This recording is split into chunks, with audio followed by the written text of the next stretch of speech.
Hey XR peeps, with recent news, remember about what was it, a week ago? DTCC comes out and says, hey, we're going to tokenize on XLM. And all of a sudden you had these fudsters coming out all over the place on social media, rotating all my money from XRP to XLM or from wherever they were to XLM. That's the one. And then, they were just really trying to influence everybody to, hey, this is where the money is. This is where the green candle is. And XLM went way up in value very quickly. Well, I ask you today, go look at the value now. You cannot be chasing green candles like that on a little piece of good news. And I want you to keep in mind, whenever XRP gets any news, and if they get a heck of a lot more good news than they do, it actually tends to go backward. That's the one that they're trying to keep down. That's the guy who's going to win. However, they're both going to win. This is just going to win bigger, in my opinion. But it's important for people to understand what the differences are between them, so that you understand what their role in the global financial system will be. They do similar things to a certain degree, but they really are focused on very separate parts of the global financial system. And I saw one particular person who really explained it well. His name is Charu Sun.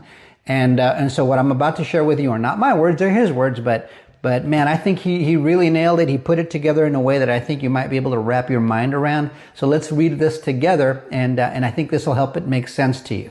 So let's start with XLM Stellar. He says it utilizes a path-finding algorithm when executing cross-border transfers. For instance, if you want to send money from Japan to Mexico and the system cannot find a direct JPY MXN pool, it searches for a chained conversion route like JPY to USD to XLM to Euro, and then to MXN.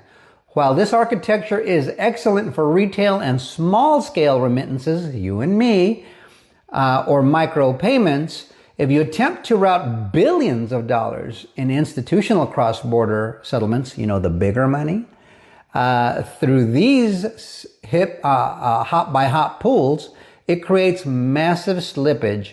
The infrastructure simply lacks the capacity to absorb and contain that level of slippage.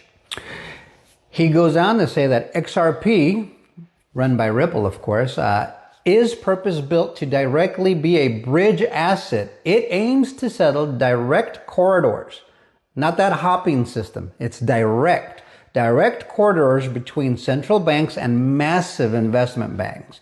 That's the big money. And if you've seen any of my videos, I've always told you XRP is for the larger pockets of cash flow, and XLM is